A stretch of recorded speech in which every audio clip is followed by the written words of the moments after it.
بسم اللہ الرحمن الرحیم۔ میرے محترم بھائیوں اور دوستوں، حافظ شیرازی رحمہ اللہ کی تلاش میں جنگل میں رویا کرتے تھے۔ یہ 7 بھائی تھے۔ ایک دن ایک بزرگ حضرت مولانا سلطان نجم الدین کبرا رحمہ اللہ کو اللہ نے خواب میں فرمایا کہ حافظ شیرازی نام کا ایک میرا بندہ جنگل میں میری یاد میں رو رہا ہے، جاؤ اس کو اللہ والا بنا دو۔ آپ ان کے والد سے ملے۔ ان کے والد دنیا دار تھے۔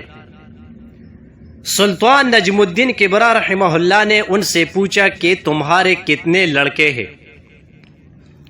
انہوں نے کہا 6، اور حافظ شیرازی کے بارے میں نہیں بتایا۔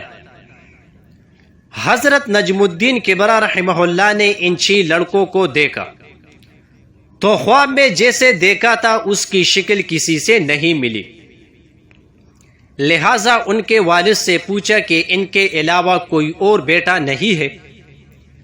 وہ کہنے لگے کہ ایک اور لڑکا ہے، مگر وہ ذرا سا پاگل ہے، دنیا سے نکما بیکار، جائیے جنگل میں دیکھ لیجئے، وہ کہے روتا ہوگا۔ سلطان نجم الدین کبرا رحمہ اللہ نے فرمایا میں اسی دیوانے کی تو تلاش میں ہوں۔ تم دنیا کمانے والے لڑکوں کو اپنی اولاد سمجھتے ہو اور اللہ کے خاص بندے کو اپنی اولاد نہیں سمجھتے۔ وہ تو اتنا قیمتی ہے کہ اللہ اس کو ولایت دینے کے لیے خود پیر کو مرید کے پاس بھیج رہا ہے۔ ایسے قسمت والے مرید بھی ہوتے ہیں کہ خود اللہ والے ان کے پاس پہنچائے جاتے ہیں۔ مولانا جلال الدین رومی رحمہ اللہ فرماتے ہیں اگر پیاسے پانی کو تلاش کرتے ہو تو پانی بھی اپنے پیاسوں کو تلاش کرتا ہے۔ خواجہ حسن بصری رحمہ اللہ اور غلام کا واقعہ۔ خواجہ حسن بصری رحمہ اللہ نے بصرہ میں ایک غلام خریدا۔ وہ غلام بھی ولی اللہ صاحب نسبت اور تہجد گزار تھا۔ حضرت حسن بصری رحمہ اللہ نے ان سے پوچھا کہ اے غلام تیرا نام کیا ہے؟ اس نے کہا کہ حضور غلام کا کوئی نام نہیں ہوتا، مالک جس نام سے چاہے پکارے۔ حسن بصری رحمہ اللہ نے فرمایا اے غلام تجھ کو کیسا لباس پسند ہے؟ اس نے کہا کہ حضور غلاموں کا کوئی لباس نہیں ہوتا، جو مالک پہنا دے وہی اس کا لباس ہوتا ہے۔ پھر انہوں نے پوچھا کہ اے غلام تو کون سا کھانا پسند کرتا ہے؟ غلام نے کہا کہ حضور غلاموں کا کوئی کھانا نہیں ہوتا، مالک جو کھلا دے وہی اس کا کھانا ہوتا ہے۔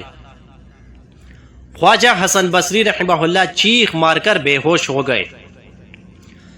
جب ہوش میں آئے تو فرمایا اے غلام میں تجھ کو آزاد کرتا ہوں، میں نے تجھے پیسے سے خریدا تھا، مگر اب تجھ کو پیسے نہیں دینا ہے، میں تجھ کو مفت میں آزاد کرتا ہوں۔ غلام نے پوچھا کہ کس نعمت کے بدلے میں آپ مجھے آزاد کر رہے ہو؟ حسن بصری رحمہ اللہ نے فرمایا کہ تم نے ہمیں اللہ کی بندگی سکھا دی۔ تم ایسا غلام ہو کہ اگر مجھے میرا پیسہ دے دیتے تو غلامی کے تھوک سے آزاد ہو سکتے تھے، لیکن ہم اللہ کے ایسے غلام ہیں کہ سلطنت بھی دے دے تو بھی خدا کی غلامی سے تو کی بندگی سے آزاد نہیں ہو سکتے۔